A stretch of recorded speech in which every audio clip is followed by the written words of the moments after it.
یہ ہے Bharat 32,87,000 square kilometre area کے ساتھ دنیا کا 7واں بڑا ملک، مگر آبادی کے لحاظ سے اس وقت دنیا کا سب سے بڑا ملک بن گیا ہے اور اس لحاظ سے یہ دنیا کی سب سے بڑی ڈیموکریسی بھی کہلاتا ہے۔ 1.4 بلین کے لگ بھگ اس کی ٹوٹل پاپولیشن ہے، یعنی دنیا کی آبادی کا 17.76% لوگ انڈیا میں ہی رہتے ہیں۔ یہ ایک بہت بڑا نمبر ہے۔ یہی نہیں، انڈیا کے بعد دنیا کی سیکنڈ لارجسٹ آرمی ہے۔ اس وقت انڈیا کے بینکوں میں 600 ارب ڈالرز کے فارن ریزروز پڑے ہیں اور پاکستان کے پاس یہ اماؤنٹ 7 بلین کے آس پاس ہے۔ اور مزے کی بات یہ ہے کہ اس عظیم ملک میں ارب پتیوں کی کوئی کمی نہیں۔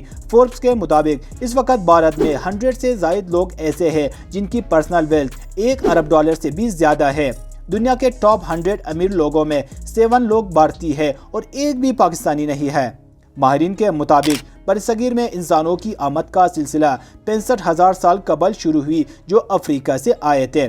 بھارت میں 120 کے قریب زبانیں بولی جاتی ہے۔ ہندی اور انگلش آفیشل لینگویجز ہے۔ سب سے زیادہ بولی اور سمجھی جانے والی زبان ہندی، سیکنڈ نمبر پہ بنگالی، تھرڈ نمبر پہ مراٹھی اور فورتھ نمبر پہ ہے تیلگو۔ بھارت کی قدیم زبانوں میں سنسکرت سب سے مشہور ہے۔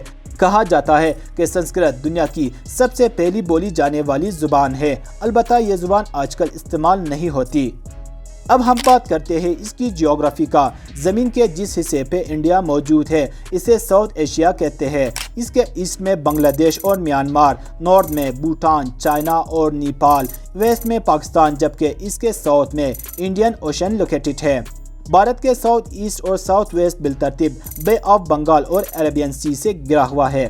انڈیا کے نکوبار اور انڈمان جزیرے تائی لینڈ اور انڈونیشیا کے سمندری حدود سے جڑے ہوئے ہیں۔ سری لنکا اور مالدیپ سب سے قریب پڑتا ہے۔ جس طرح پاکستان کے 4 صوبے ہیں، اسی طرح انڈیا کی کل 28 اسٹیٹس اور 8 یونین ٹیریٹریز ہے۔ اس طرح کل 36 صوبے یا اسٹیٹس ہوئے۔ بھارت میں مردم شماری پارٹیشن سے پہلے برٹش دور میں سال 1857 میں کی گئی تھی۔ آزادی کے بعد ہر 10 سال بعد سینسس ہوتی ہے۔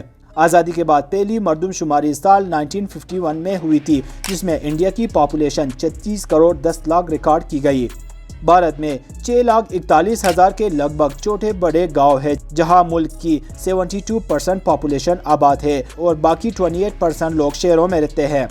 بھارت میں لوگ تیزی سے شہروں کی طرف شفٹ ہو رہے ہیں، جس کی وجہ سے یہاں کے بڑے شہروں کی آبادی بڑھتی ہی جا رہی ہے۔ دوستو، اگر ہم انڈیا کو نارتھ اور ساؤتھ میں تقسیم کریں تو اس کے ناردرن بارڈرز مکمل طور پر لینڈ لاکڈ ہے۔ ہمالیہ کے ماؤنٹین رینجز ایک دیوار کی طرح کام کرتا ہے، لہٰذا نارتھ کی طرف سے بھارت پر حملہ کرنا یا گھسنا تقریباً ناممکن ہے، کیونکہ ہمالیہ کے پہاڑی سلسلے 7,000 فٹ سے بھی بلند ہے اور سارا سال برف سے ڈھکے رہتے ہیں۔ ہمالیہ کے پہاڑی سلسلوں کی کل لمبائی 2,500 کلومیٹر ہے اور یہ بھارت کے اوپری والے حصے کو مکمل طور پر گھرا ہوا ہے۔ انہی ماؤنٹین رینجز کی وجہ سے بھارت اور چائنا قدرتی طور پر ایک دوسرے سے الگ تھلگ ہے۔ پرانے زمانوں میں اکثر انویڈرز نارتھ ویسٹ کی طرف سے انڈیا پر حملہ آور ہوتے تھے۔ گریکس، عرب، منگولز، مغولز اور افغانز، یہ سبھی لوگ افغانستان کے راستے درہ خیبر اور بولان کے تھرو انڈیا میں آئے اور یہاں اپنی کنگڈمز قائم کی۔ اس کے ساؤدرن بارڈرز مکمل طور پر سمندر سے گھرا ہوا ہے، لہٰذا سمندر کی طرف سے انویڈ کرنا کافی مشکل تھا۔ اس کا مطلب یہ نہیں کہ انڈیا باقی دنیا سے کٹا ہوا تھا۔ اینشینٹ عربز، ایجپشینز، اسیرینز، بیبلونینز کیرلا اسٹیٹ کے ساتھ مرچ مسالوں کی ٹریڈنگ کیا کرتے تھے۔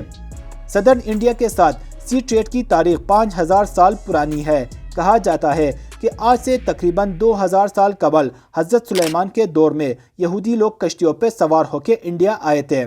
اسی طرح کرسچینٹی کے بارے میں بھی یہی مانا جاتا ہے کہ وہ سال 52 AD میں یہاں آئے تھے۔ اسلام کے آخری پیغمبر حضرت محمد صلی اللہ علیہ وآلہ وسلم کے دور میں ہی بھارت میں اسلام کی تبلیغ ہوئی۔